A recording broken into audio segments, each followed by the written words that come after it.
Y dice la palabra, junto a la cruz de Jesús estaban su madre, la hermana de su madre, María, esposa de Cleofás, y María Magdalena. Cuando vio Jesús a su madre y a su discípulo que estaba al lado, al discípulo a quien él amaba, dijo a su madre, mujer, ahí tienes a tu hijo. Luego dijo al discípulo, ahí tienes a tu madre. Y desde aquel momento ese discípulo la recibió en casa. Pues ese discípulo era el apóstol Juan, autor del mismo evangelio que acabamos de leer. Y hoy me gustaría concluir estas tres semanas de estudios sobre el apóstol Juan. ¿Qué nos hace un verdadero discípulo de Cristo? Pues Juan como discípulo estaba ante la cruz. Y por eso el tema que me gustaría compartir es ese. Juan, el discípulo ante la cruz. ¿Qué nos hace un verdadero discípulo de Cristo? Esta es la clase de cuestión, de pregunta que puede suscitar un sinfín de respuestas, de comentarios. Todo depende de lo que entendemos por discípulo y todo depende de lo que queremos para nuestra propia vida. Por ejemplo, ¿puedo considerarme yo un discípulo de Cristo porque soy miembro de una iglesia? ¿O puedo considerarme un discípulo de Cristo porque asisto esporádicamente a una iglesia? ¿Puedo considerarme yo discípulo de Cristo porque lo siento dentro de mi corazón y eso me basta? Si nos volvemos a la conocida y a la clásica obra de John Bunyan, no sé si os suena ese autor, ¿no? De hace ya algunos pocos siglos, ¿no? Él escribió muchas cosas. Una de las obras, quizás la más famosa, se conoce por el nombre, y está en español, la podéis bajar, es gratis como PDF. El progreso del peregrino. ¿Conocéis la obra? En esta obra, el autor John Bunyan describe el camino de vida de un cristiano que va rumbo a la ciudad celestial desde su conversión a Cristo. Nos encontramos entonces, al leer esta obra, con esta descripción, la hace de una forma con muchos símbolos, muchas imágenes, muchas figuras de lenguaje, ¿no? Es bastante, entre comillas, fantasioso en su lenguaje, pero todo eso es para intentar describir lo que le pasa a un cristiano desde su conversión hasta que llegue a la ciudad celestial, o sea, al cielo, ¿no? Al cielo. Y nos encontramos pues con un concepto de John Bunyan de un discípulo que vive ante la cruz, muy distinto de lo que tenemos en nuestros días como concepto de un discípulo. Para él, el discípulo, para este autor, ¿no?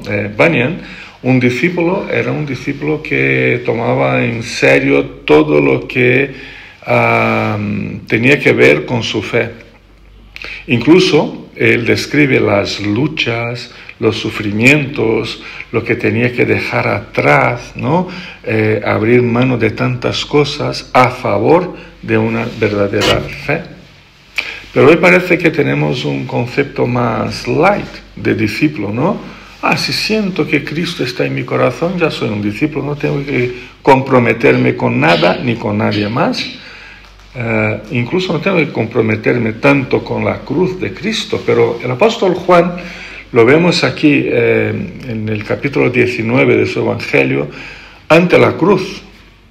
¿Por qué no huyó como los demás? Incluso Pedro, el gran Pedro, ¿no? Un futuro líder de la iglesia en las siguientes décadas, y que sufrió mucho por Cristo, incluso fue martirizado por Cristo, como muchos otros cristianos. Pero la cuestión es que en aquel momento de la cruz de Cristo, solo estaban ahí de sus amigos, que tenían multitudes alrededor. Todos, muy bien, muy bien. Pero en ese momento estaban su madre, su tía, María, esposa de Cleofás, María Magdalena y Juan. 5 personas, solo estaban ellos. Posiblemente estemos, creo, ante una de estas palabras que la definimos o ante los intereses de uno mismo, ante las Sagradas Escrituras, cuando hablamos de discípulo. ¿Qué es lo que nos interesa, no? Por tanto, discípulo, creo, puede expresar lo que experimentamos o lo que queremos, o puede expresar lo que Dios quiere, lo que Dios tiene para nosotros, conforme se nos revela cada día por medio de la Biblia Sagrada. Así que preguntamos, ¿qué nos hace un verdadero discípulo? Y al preguntarnos eso, puede que llevemos una sorpresa, ¿no? O puede que nos demos cuenta de que vamos por diferentes caminos a diferentes lugares, sin llegar a la cruz de Cristo. Pero mi propuesta es que miremos el tema desde la experiencia del apóstol Juan, desde la palabra de Dios. ¿Cómo entendió el apóstol Juan su camino de vida junto a Cristo? ¿Cómo lo entendió Juan? De inicio debemos entender mejor la palabra discípulo. Nos detenemos en esta palabra un minuto, ¿vale? En el Evangelio de Juan, discípulo es una palabra bastante usada en todos los evangelios. Mateo, por ejemplo, la explora mucho, pero ya que estamos en Juan, pues vamos a ver en el Evangelio de Juan qué sentido, qué significado tiene esa palabra.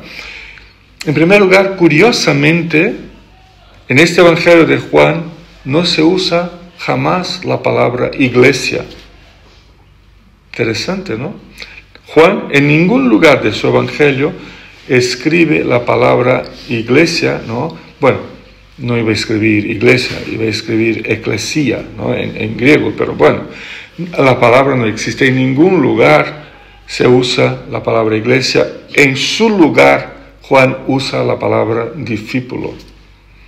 Discípulo ocurre 78 veces en el Evangelio de Juan, lo que le da a los discípulos de Jesús un destaque importante, puesto que tras su llamado siguen a Jesús y empiezan a participar de su obra. Ocupan un lugar más destacado gradualmente a medida en que se acerca la cruz. Se van destacando más hasta que cuando llegue el día de la cruz solo queda un hombre discípulo y 4 mujeres discípulas, 5 personas alrededor de la cruz. Y parece que desde entonces las mujeres son mayorías en nuestras comunidades, ¿no? Pero eso es curioso, solo quedan 5 personas. Y de estas 5, uno de ellos es Juan. Luego, después de la resurrección, ellos vuelven, arrepentidos como Pedro, arrepentidos, consolados por Dios, asumiendo su lugar en el grupo mayor de los discípulos.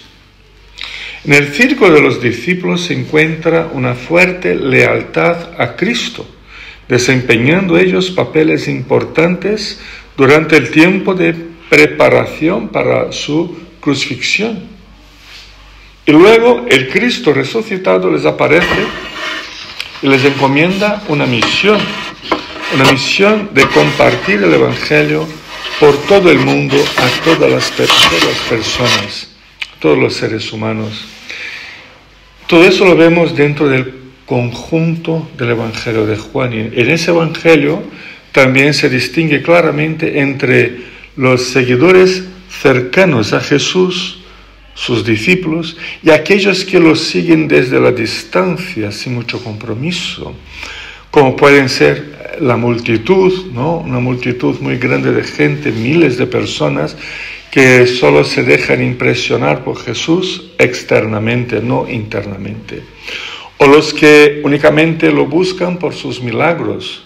Es que me duele, no sé, el hombro. Hay un curandero por ahí que me puede curar, ¿no? Es porque dijeron que está repartiendo pan y pescado gratis. Pues nos acercamos, ¿no? Como las comidas del pueblo, nos acercamos, comemos y nos vamos a casa, ¿no?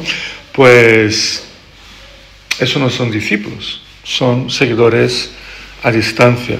Pues según el Evangelio de Juan, esta multitud de seguidores a distancia está profundamente confundida y no tiene entendimiento. En nuestro texto, el que hemos leído del capítulo 19, sin embargo, vemos al apóstol Juan como un discípulo que sigue a Cristo hasta el final, hasta la propia cruz, hasta el momento más amargo de su vida. Está con él en su propia muerte. Si os fijáis, es interesante observar que la palabra discípulo aparece 3 veces aquí en este texto en referencia a Juan. Os la menciono por si acaso. Dice, a su lado, al lado de María, la madre de Jesús, dice, a su lado, el discípulo a quien él amaba. Primera ocurrencia de la palabra aquí. El discípulo a quien él amaba. Luego dijo al discípulo, segunda vez. Y la tercera vez, ese discípulo la recibió en su casa. Desde estas 3 menciones podemos comprender al menos 3 dimensiones de lo que es ser un discípulo de Cristo. Posiblemente dimensiones muy importantes también para nosotros hoy, dadas las experiencias líquidas y volátiles que normalmente configuran la actual experiencia cristiana de discipulado. El primer uso de la palabra discípulo se refiere a que al mirar a su madre desde la cruz, Jesús pudo ver que a su lado estaba Juan. Él miró a su madre. Estaba muriendo. Quería la mirada de su madre. Y se da cuenta que al lado de su madre estaba Juan, su discípulo, también su primo, pero su discípulo. Al pie de la cruz estaban algunas mujeres, como dije, la madre, la tía, otras 2, todas discípulas de Cristo, que en contraste con los soldados,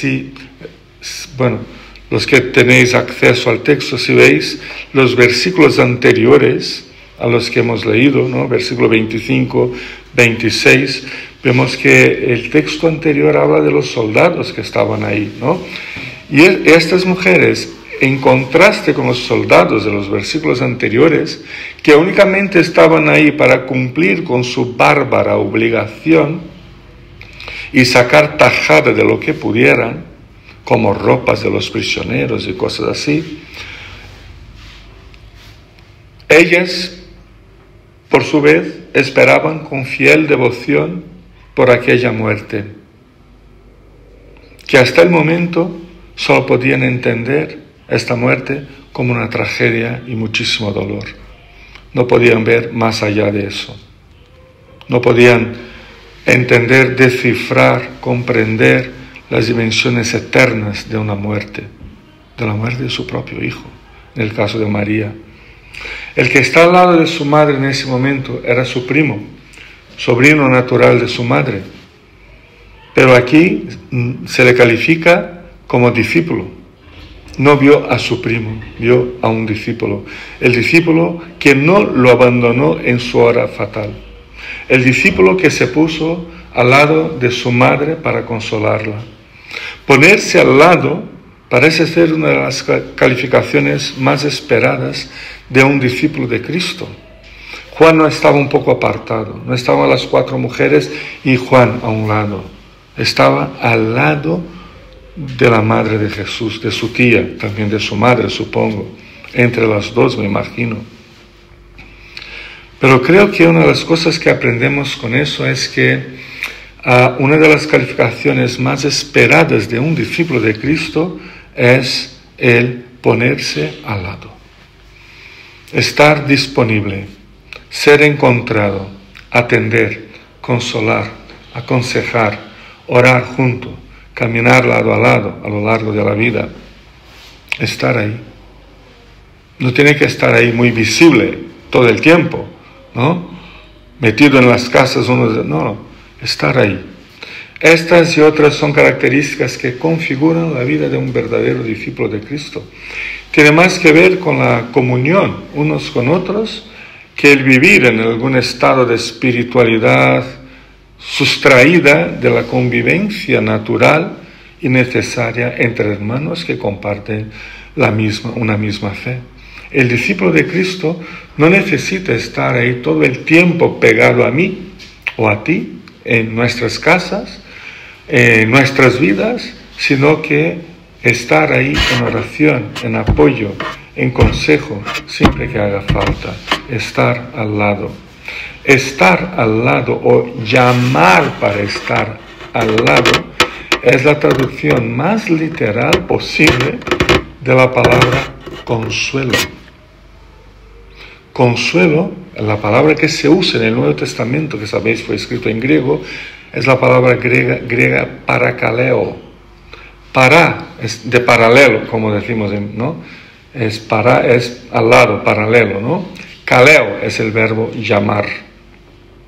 El concepto de consolar es llamar a alguien para estar a tu lado, o sea, abrazar, tenerlo junto al lado, ¿no? Eso es consuelo, eso es empatía, eso es estar junto, eso es orar junto.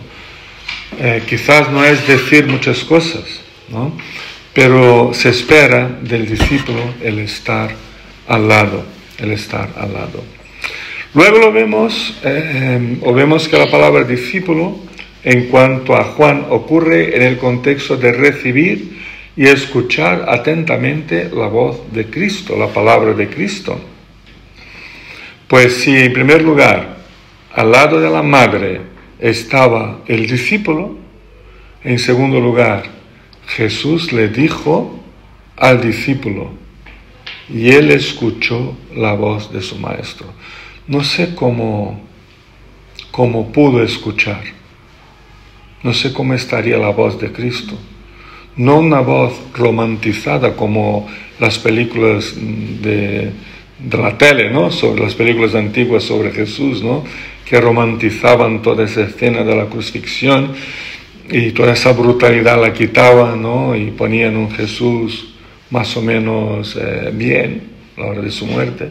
No sé cómo estaría su voz, ¿no? Fatal, horrible, impronunciable, mezclada de lloros, de gritos, de dolor.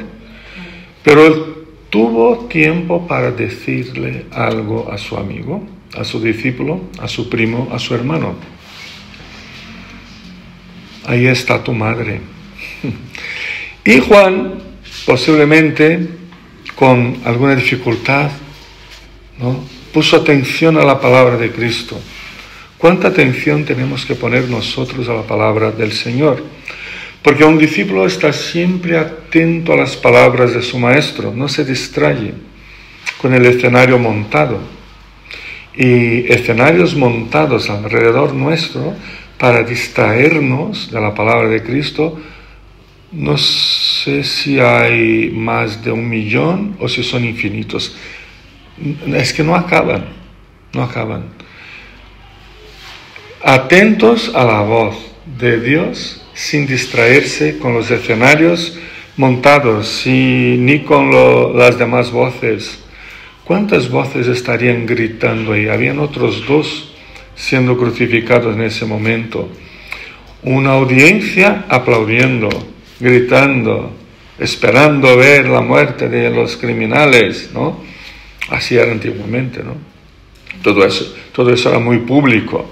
Había audiencia, habían militares gritando órdenes y cosas, sin poner atención a demás voces, ni llantos, ni gritos, ni anuncios, ni propuestas. Pon tu atención a lo que le dice el Maestro. Esa es la cuestión. Recibir atentamente la palabra de Cristo es otro elemento que nos torna sus seguidores, sus discípulos genuinos. Pero claro, siempre que escuchamos algo dentro de nosotros, lo decodificamos a nuestra manera, ¿no?, conforme a nuestros intereses, desde nuestras referencias o referentes personales. Aunque esto ocurre naturalmente, porque siempre entendemos desde uno mismo, ¿no?, pues debemos buscar la palabra de Cristo de forma un poco más objetiva, preguntándonos qué realmente quiere decirnos nuestro Señor. Un antiguo teólogo de hace más de 100 años dijo que teníamos que escuchar la voz de Dios. ¿Cómo eran sus palabras? Escuchar la palabra de Dios tapándonos los oídos para no poner atención a las demás voces, ¿no? Sobre todo a las voces que salen desde uno mismo. En el caso de Juan no había dudas, pues el diálogo estaba completo. Dijo Jesús a su madre: ahí tienes a tu hijo. Y le dijo a Juan: ahí tienes a tu madre. No había duda. Ahí tienes a tu madre, pues Juan podría pensar: sí, mi madre está aquí al otro lado. Porque su madre estaba ahí a su lado.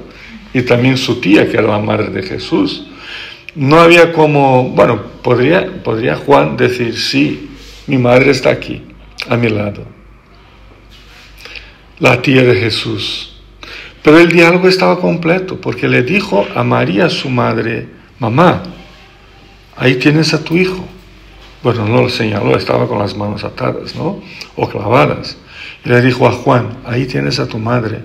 El conjunto del diálogo dentro de la palabra de Dios no nos deja opción de pensar: bueno, entonces es que puedo ir por aquí porque eso me interesa más, o por aquí porque me parece más cómodo. No, la palabra de Cristo a ambos discípulos, su madre y su primo, no deja ninguna duda. Jesús, en su momento de la muerte, se preocupaba por su madre. Y como sus hermanos no estaban cerca, algunos dicen que los hermanos de Jesús, los otros hijos de María, pues no estaban ni siquiera en Jerusalén en ese momento. Temían de que fueran también llevados a la cruz por ser hermano de un criminal. Él no podía dejar a su madre sola en aquel momento, viendo a su primogénito ser muerto cruelmente. No era posible. Pero ahí estaba Juan, primo, sobrino, amigo, discípulo amado, atento a las palabras de Cristo, el que está al lado todo el tiempo, como todo discípulo digno de Cristo. Ahí estaba Juan, un discípulo. Pero al igual que recibió la palabra de Cristo, dice el texto que desde aquel momento ese discípulo la recibió en su casa. El discípulo que está siempre al lado y que escucha atentamente la palabra de Cristo es también un discípulo obediente, entregado y consagrado. No mide esfuerzos para servir a su Señor. No encuentra justificativas para no cumplir con su mandato y con su ministerio. No considera la palabra de Cristo solo por unos momentos o solo en las áreas que más le convengan. Al contrario, el verdadero discípulo de Jesús cumple con la voluntad expresada por su Señor, cumple con el mandato evangelizador, cumple con su servicio, su ministerio, cumple con su tarea de amar a todos los que Cristo nos envía a amar. Ejerce sus dones y sus talentos para la gloria de Dios. Ese es el discípulo de Jesús. Desde la experiencia de Juan como discípulo ante la cruz, ya no podemos hablar de discípulos en estado de permanente vacaciones o de discípulos virtuales, tampoco de discípulos desproveídos de fidelidad. No podemos hablar de discípulos desproveídos de servicio, de entrega, de consagración. Los verdaderos seguidores y discípulos de Jesús caminan al lado de los demás porque están al lado de Cristo, porque están con la palabra de Cristo. La palabra de Cristo les afecta positiva y negativamente. Positivamente porque nos edifica y negativamente porque nos lleva al arrepentimiento de nuestras prácticas equivocadas o pecados. Debemos leer la palabra de Dios en contra de uno mismo y no siempre a favor. Los discípulos de Cristo estamos al lado de los demás porque llevamos la palabra de Cristo en nuestros corazones y con nuestras manos estamos comprometidos con la misión y con el servicio. Hoy vimos al apóstol Juan como un discípulo ante la cruz de Cristo. Esa cruz que implica un camino de entrega y de completa consagración. También implica en un vaciamiento de uno mismo. Implica en altruismo y aún en identificación con las marcas y los sufrimientos de Cristo. Ante la cruz, el discípulo no es llamado por la voz de Cristo a una vida cristiana de éxitos, ni de prosperidades, ni de victorias constantes todos los días. Somos convocados a una misión que casi siempre nos conduce por caminos ásperos, por situaciones duras, por decisiones que ya sabemos que no son las más populares. Sin embargo, este es el discípulo que busca a Cristo, que busca caminar a su lado, que busca a personas que se consagren a servirlo y glorificarlo en cada situación, dejando que la luz del Evangelio brille a otras personas. Mirándonos